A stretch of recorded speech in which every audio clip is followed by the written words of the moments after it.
Shalom, shalom à tous. Bienvenue au centre de restauration de l'âme dans notre journée du vendredi pour l'enseignement. Alors, nous vous invitons à vous asseoir, à prendre vos Bibles et à prendre un cahier pour les notes selon ce que le Seigneur mettra à cœur de partager. Donc, le sujet du jour, c'est travailler à son salut avec crainte et empressement. On continue selon que le thème continue jusqu'à la fin du mois et dépendamment où le Saint-Esprit veut nous emmener jusqu'à ce que ce soit imprégné en nous et qu'on puisse manifester cela selon le Saint-Esprit et ses directives. Alors sans plus tarder, nous allons remettre ces moments entre les mains du Seigneur afin que lui seul puisse prendre le contrôle, afin que le Saint-Esprit puisse diriger et conduire toutes choses. Élevons nos voix et bénissons. Seigneur, nous te bénissons, nous te rendons grâce pour cette journée. Nous voulons tout simplement te dire merci encore, Seigneur, de ce que tu nous donnes l'opportunité d'être là, présent. Seigneur, de s'asseoir à ta table et d'être enseigné, guidé et conduit par toi.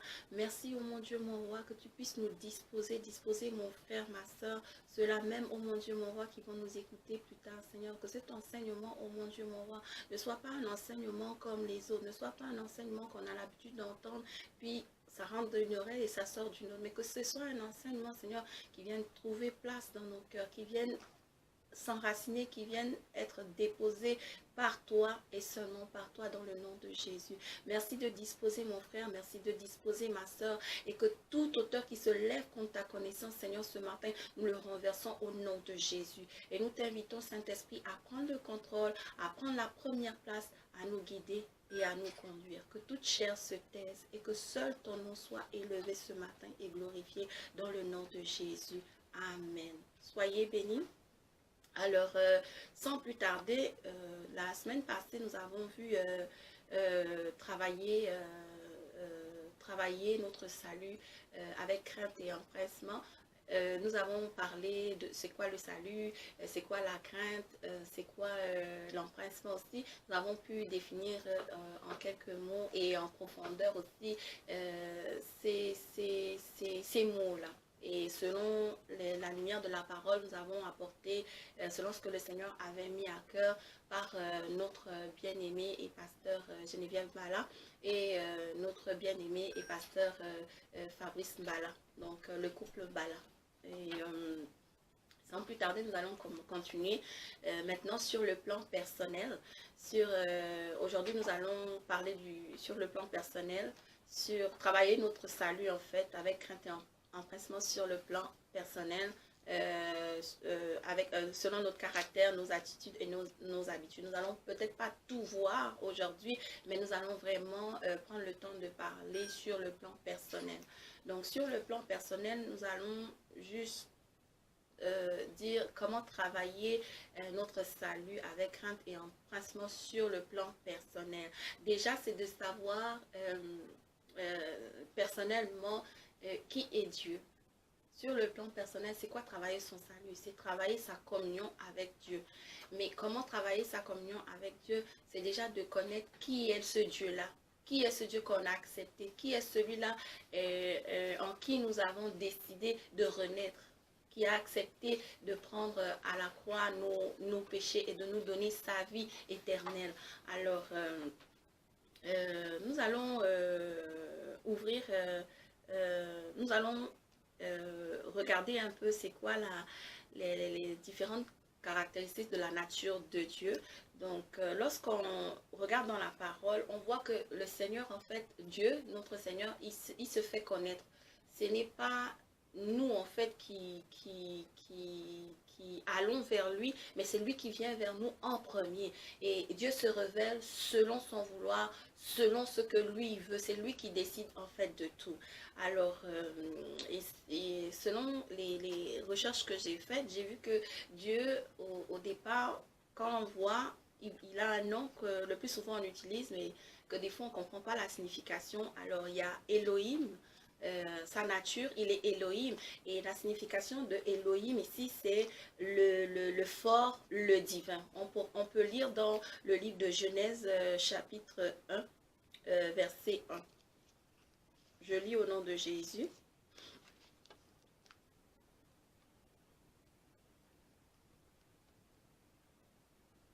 Donc, Genèse 1, 1.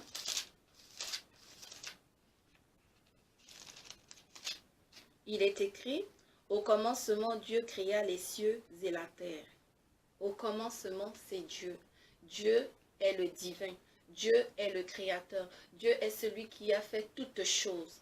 Il nous fait déjà connaître qui il est. Il est le fort, il est le divin, il est celui qui est capable de créer toutes choses.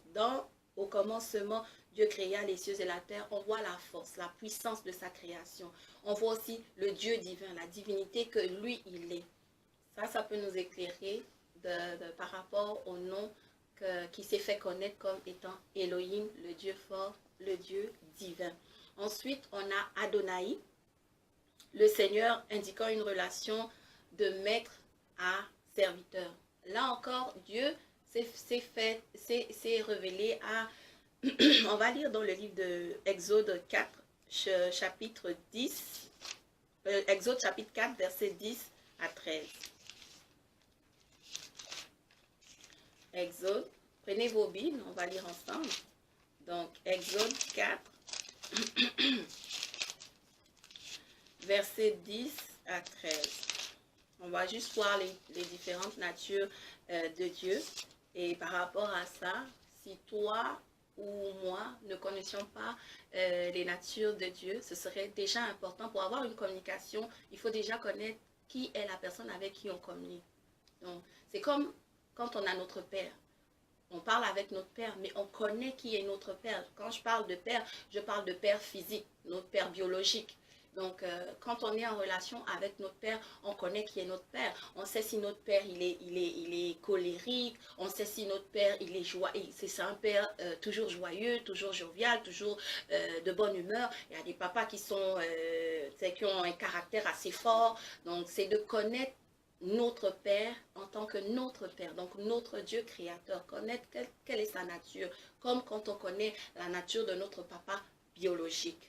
Donc on va prendre le livre de Exode, chapitre 4, verset 10. Il est écrit, Moïse dit à l'Éternel, ah Seigneur, je ne suis pas un homme qui ait la parole facile, et ce n'est ni d'hier, ni d'avant-hier, ni même depuis que tu parles à ton serviteur, car j'ai la bouche et la langue embrasées. 11. L'Éternel lui dit, qui a fait la bouche de l'homme? Et qui rend muet ou sourd, voyant ou aveugle? N'est-ce pas moi l'Éternel? 12. Va donc, je serai avec ta bouche, et je t'enseignerai ce que tu auras à dire. 13. Moïse dit, ah Seigneur, envoie qui tu voudras. Voyez-vous, là, le Seigneur ici s'est révélé à Moïse comme étant l'Adonai, ce qui signifie, qui indique en fait une relation de maître à serviteur. Dieu est le maître de Moïse qui envoie en fait son serviteur pour accomplir une mission bien précise. On va continuer avec El Elyon. El Elyon ici signifie le très haut, le plus fort. On va le prendre dans le livre de Ésaïe 14, verset 20. Ouvrez vos Bibles. Ésaïe 14, verset 20. Ici, notre but, en fait, est de savoir, de connaître la nature de notre Père. Parce qu'avant de communier avec notre Papa, il faut déjà connaître qui il est. Et c'est lui qui se révèle. Et on peut voir dans sa parole les différents moments où il se révèle à ses serviteurs, où il se révèle à ses enfants, où il se révèle à ses fils. Donc, on va continuer dans le livre de Ésaïe 14. Ésaïe 14. Ésaïe 14, verset 20. Je lis au nom de Jésus. Tu n'es pas réuni à eux dans le sépulcre, car tu as détruit ton pays, tu as fait périr ton peuple. On ne parlera plus jamais de la race de méchants. Ici, le Seigneur se révèle comme étant le plus haut, le plus fort. Parce que c'est lui qui est capable de détruire toutes choses. C'est lui qui est capable en fait, en tant qu'enfant, en tant que travaillant à son salut, tu dois connaître que si tu n'es pas dans la volonté de Dieu, si tu fais des choses qui ne sont pas agréables à Dieu, mais il est le Dieu très haut, il est le Dieu le plus fort, il est le Dieu qui est capable de terrasser, de changer pour te ramener sur le droit chemin. C'est de connaître aussi la nature de Dieu là. C'est vrai, Dieu est amour, on sait, on le sait tous. Mais il faut aussi savoir que Dieu est le plus fort. Dieu est celui qui connaît toutes choses, qui gère toutes choses, qui, en fait, qui se révèle à toi selon les circonstances de sa vie, selon ce que lui, il aura décidé. On continue encore. Dieu est aussi, sa autre nature, il est El Roi. El Roi signifie celui qui est fort et qui voit. On va prendre dans le livre de Genèse 16, 13. Prenez vos Bibles dans le livre de Genèse, chapitre 13, verset 16. Je lis au nom de Jésus. Je rendrai ta postérité comme la poussière de la terre, en sorte que si quelqu'un peut compter la poussière de la terre, ta postérité aussi sera comptée. Non, je m'excuse, j'ai lu le 16 au lieu du 13, je vais lire. Les gens de Sodome les gens de Sodome étaient méchants et de grands pécheurs contre l'Éternel. Donc, Dieu avait vu la méchanceté des gens de Sodome et de Gomorrhe. Donc, Dieu, sache que à partir d'aujourd'hui, si tu ne savais pas, si tu ne connaissais pas, pour travailler à ton salut, sache que tout ce que tu fais comme acte, tout ce que tu fais comme action, tout ce que tu penses, Dieu voit, Dieu sait, Dieu entend, Dieu connaît toutes choses. Donc, travailler à ton salut, c'est travailler, soumettre tes pensées, soumettre ton caractère, soumettre ton attitude, soumettre tout à ton Dieu qui voit dans une communion. Parce que si tu sais que Dieu voit tout, ça va t'emmener à travailler à ce que tu sois toujours agréable à ton papa. C'est comme ton père biologique. Si tu sais que ton père n'aime pas que tu sortes la nuit, tu vas travailler à ne pas sortir de la nuit pour plaire à ton père. C'est la même chose avec Dieu. Dieu a sa parole pour te guider dans ce que lui veut, dans sa volonté, dans ce que lui il a choisi, qu'il a prévu pour toi. Mais c'est à toi maintenant d'aller vers lui pour connaître qui il est, pour connaître ce qu'il aime, pour connaître ce qui lui plaît, pour connaître ce qui lui est agréable. Et on a des exemples typiques même comme Sodome et Gomorrhe. On a bien vu comment ils étaient pervertis. Et Dieu voyant tout ça, à un moment donné, il a dû décider, il a dû arrêter un jugement par rapport à eux. Donc, je veux vraiment t'encourager aujourd'hui à travailler fortement à ton salut, à être agréable à Dieu et à connaître en fait tout ce qui ne plaît pas à Dieu, tout ce qui n'honore pas à Dieu. Et je t'invite pour cela à toujours aller chercher dans la parole de Dieu qu'est-ce qui est agréable à Dieu et qu'est-ce qui n'est pas agréable à Dieu, avec des exemples bien précis de nos frères, de nos pères qui avant nous ont vécu ces choses-là, qui avant nous ont vécu ces situations-là, qui avant nous ont connu Dieu, avant que toi tu ne sois, avant que moi je ne sois, avant toutes choses qui se passent actuellement. Donc, on va continuer.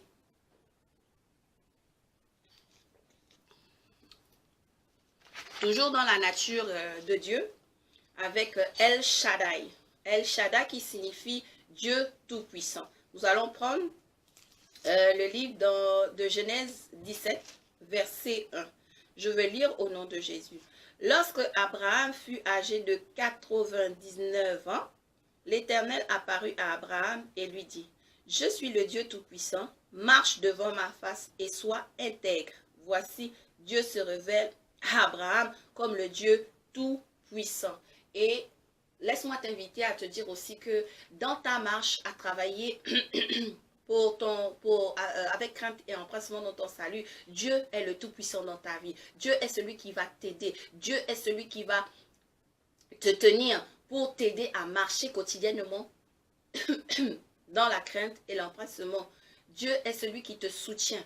Peu importe dans tes faiblesses, sache que c'est Dieu, c'est Christ que Dieu nous a donné. Sache que c'est Christ qui est là, qui va t'aider par le Saint-Esprit qui nous a laissés. Parce qu'il dit dans sa parole que c'est le Saint-Esprit qui va nous conduire dans toute la vérité, dans toute la connaissance, dans tout le savoir. Donc dans ta faiblesse, tu as le Saint-Esprit qui est là pour toujours te dire ce que tu fais, ce n'est pas bon. Il va toujours te ramener à être agréable à Dieu. Il va toujours venir te chercher. Donc ne compte même pas sur toi, mais sache que tu as un Dieu puissant. Et tu as le Saint-Esprit, la puissance divine même, qui va être là pour t'aider quotidiennement dans ta marche. Donc, soyez bénis. On va continuer encore avec un autre attribut de Dieu qui est El Olam, qui signifie Dieu éternel. On va lire dans le livre d'Ésaïe 40, verset 28. Ésaïe 40, verset 28.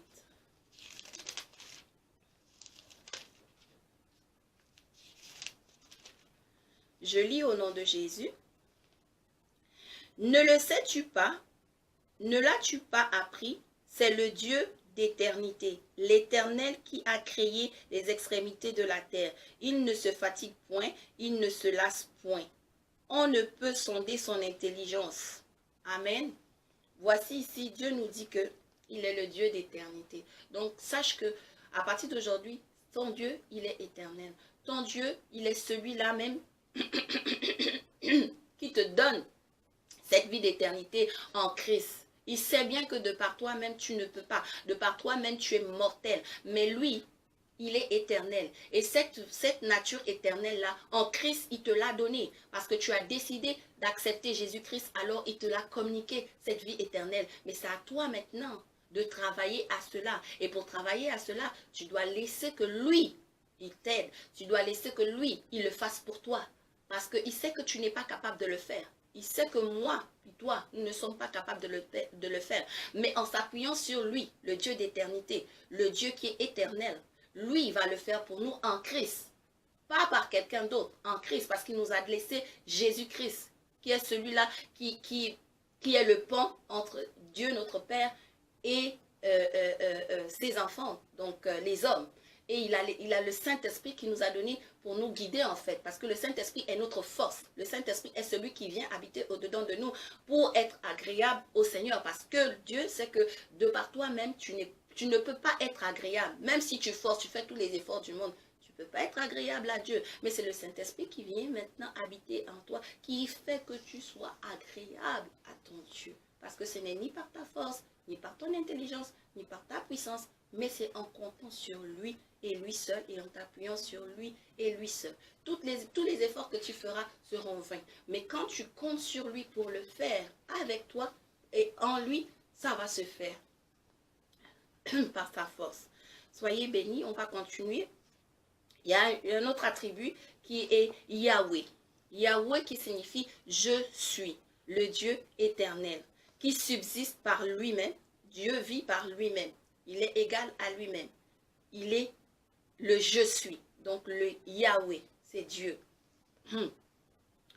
On va lire dans le livre d'Exode 3, d'Exode chapitre 3, verset 13. Lisons. Exode chapitre 3, verset 13.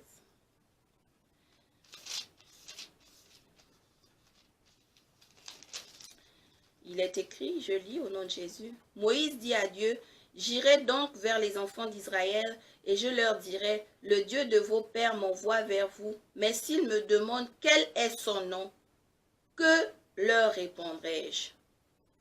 Je lis le 14. Dieu dit à Moïse, je suis celui qui suis. Et il ajouta, c'est ainsi que tu répondras aux enfants d'Israël. Celui qui s'appelle je suis m'a envoyé vers vous. Alléluia. Donc, je bénis l'Éternel pour le Dieu qu'il est. Il est, je suis. Il est égal à lui-même. Il subsiste par lui-même. Dieu est Dieu. En dehors de lui, il n'y en a pas. Au-dessus de lui, il n'y en a pas.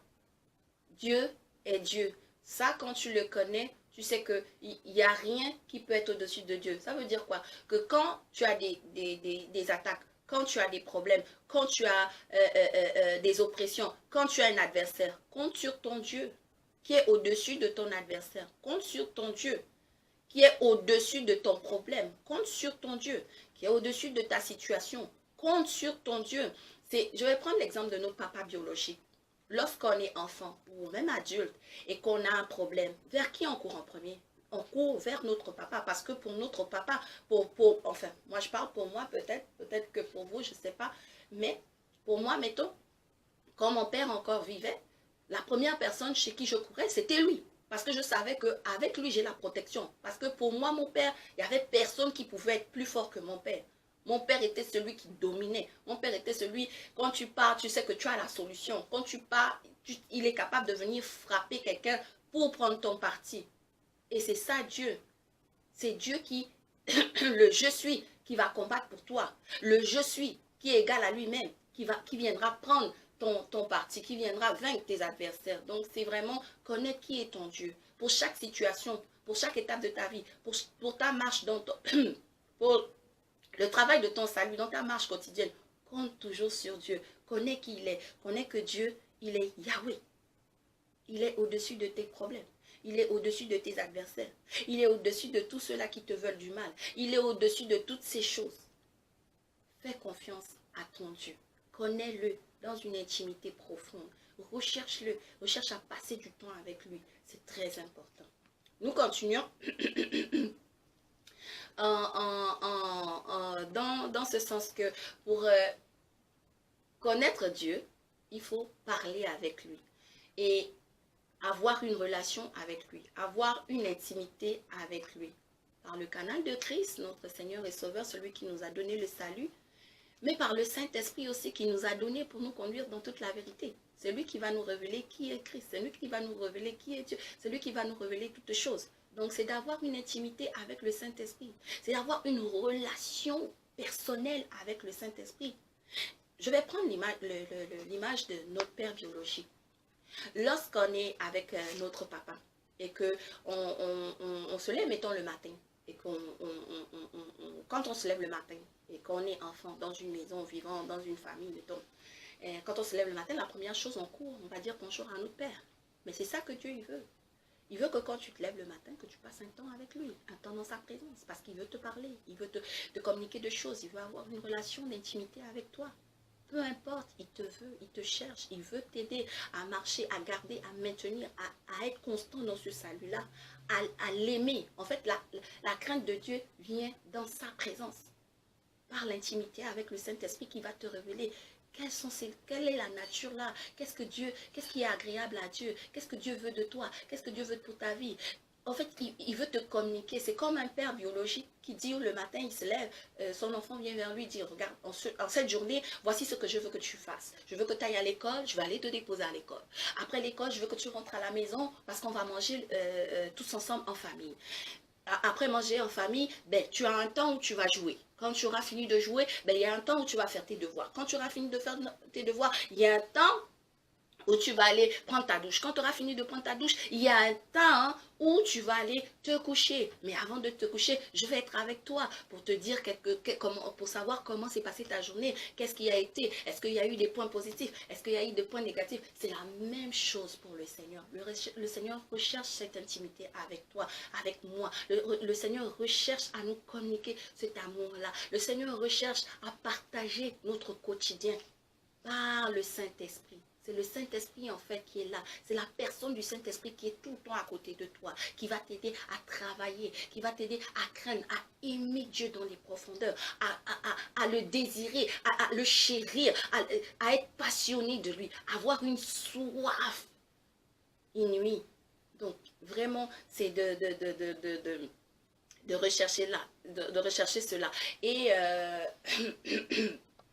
dans la communion avec le Seigneur, comment parler à Dieu? Mais c'est tout simplement par la prière. C'est le moyen que le Seigneur nous a laissé. Lorsque les disciples étaient avec le Seigneur Jésus, ils ont demandé au Seigneur comment apprendre-nous à prier. Et le Seigneur a donné le modèle dans Matthieu, chapitre 6, verset... On va lire ensemble. Prenez vos Bibles.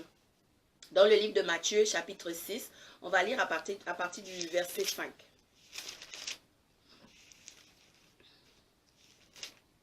Ok, je lis à partir du verset 5. Donc, Matthieu, chapitre 6, à partir du verset 5. Je lis au nom de Jésus.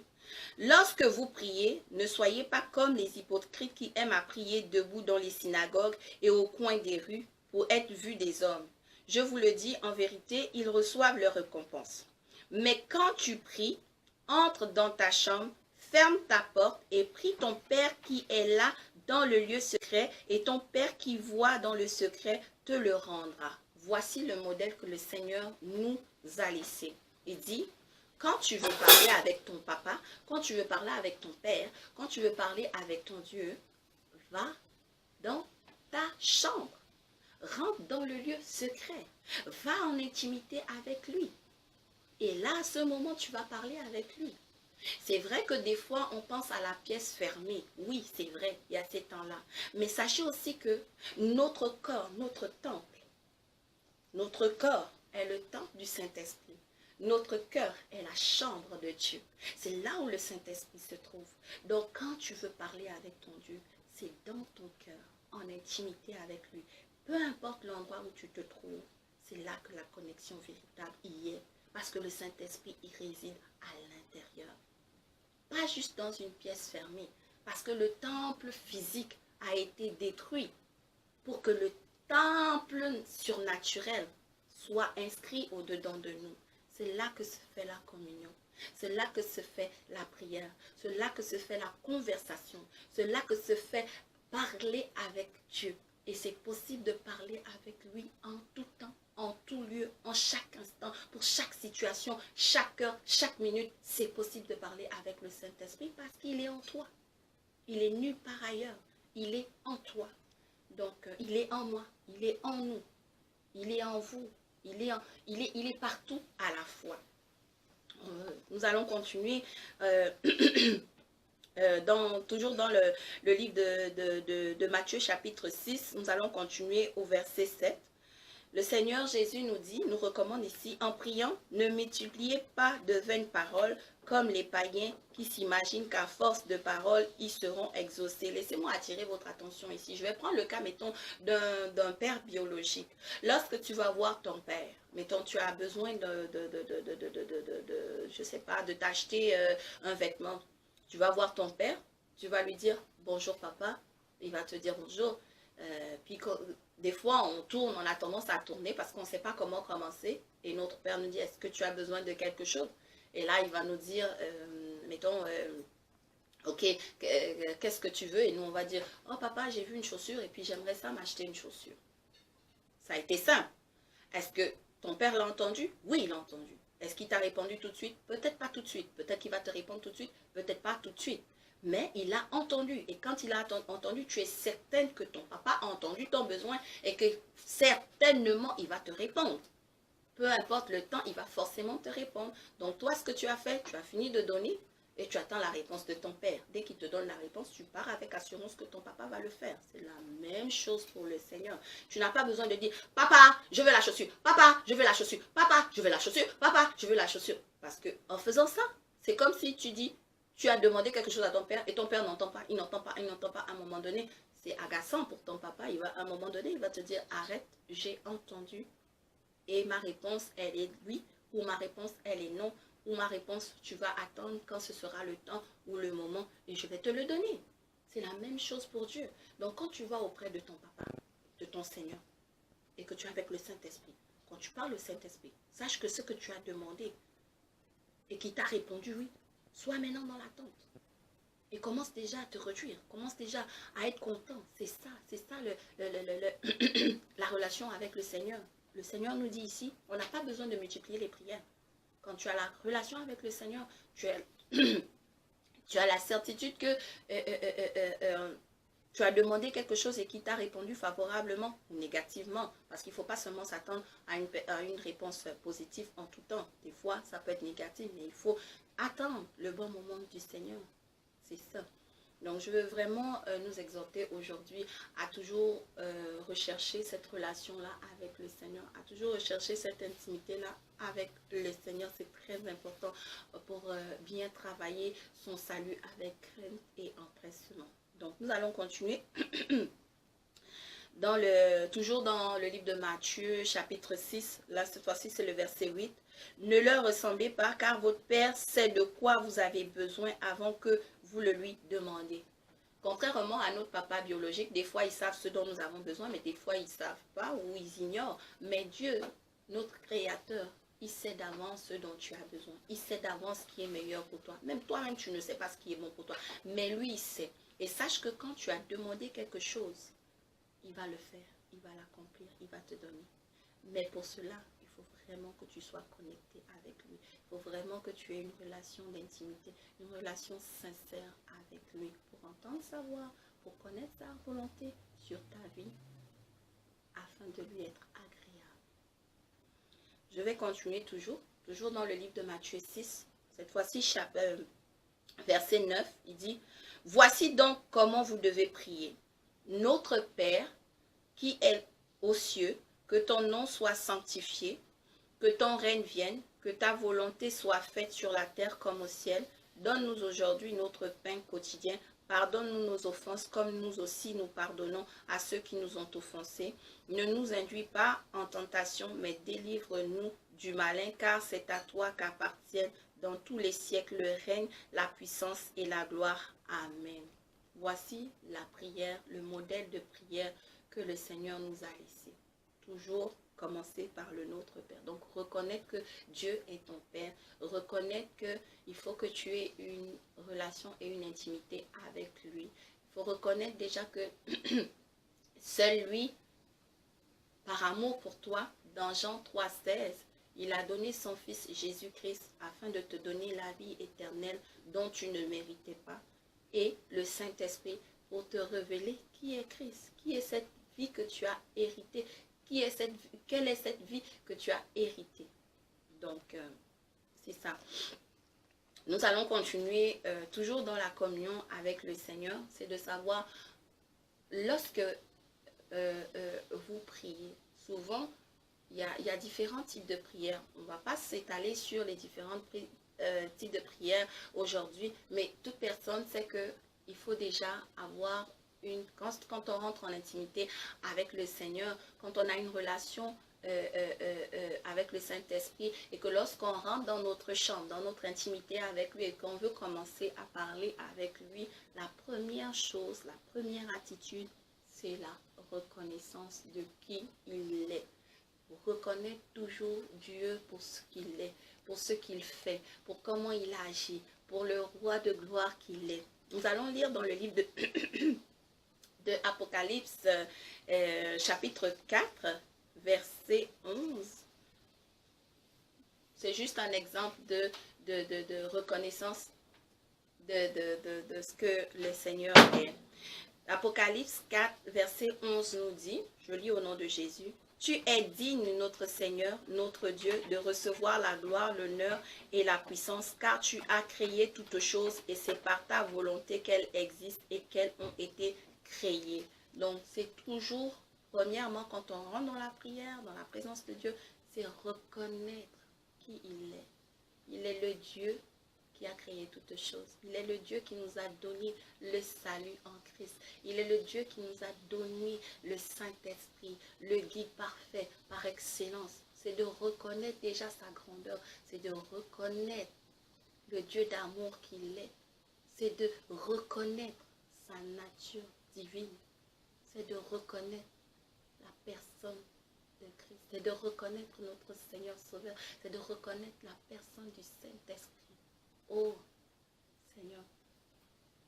Alors, c'est ça. Pour juste clôturer, parce que nous allons nous arrêter là. Et la semaine prochaine, selon que le Seigneur nous conduira, nous allons parler d'autres éléments de la communion avec le Seigneur. Donc, louer le Seigneur, dire au Seigneur ses besoins, connaître les besoins de Dieu, intercéder en faveur des autres, un temps d'attente de réponse et puis des actions de grâce. On le verra la semaine prochaine selon que Dieu nous fera grâce. S'il plaise à Dieu. Donc, soyez bénis et je vous encourage de vraiment prendre au sérieux votre parole, la parole de Dieu. C'est la seule chose, c'est la nourriture que le Seigneur nous a laissée. C'est la chose la plus importante. C'est même pas une chose, c'est ce le plus important que le Seigneur nous a laissé ici-bas. Et comme le Seigneur Jésus nous l'a dit, sa nourriture était de faire la volonté du Père. Et que notre nourriture en ce jour soit de faire la volonté de Dieu. Donc à travailler notre salut avec crainte et empressement. Soyez bénis abondamment. Vous êtes au centre de restauration de l'âme, dirigé et conduit par le couple ministériel, monsieur et madame Bala. Donc, pour ceux-là qui aimeraient participer avec nous, nous avons des la prière le mardi, chaque mardi de midi à 13h. Et nous avons un culte aussi que nous avons le dimanche. Alors, si vous avez à cœur de participer avec nous, juste à appeler au numéro qui s'affiche en bas et soyez les bienvenus. C'est l'œuvre de Dieu, ce n'est pas l'œuvre d'un homme, c'est l'œuvre de Jésus-Christ de Nazareth. Soyez fortifiés, soyez encouragés, méditez votre parole, passez du temps avec le Saint-Esprit, posez-lui des questions, parlez avec lui et lui seul vous conduira dans toute la vérité. Que Dieu vous bénisse abondamment cette journée. Soyez bénis.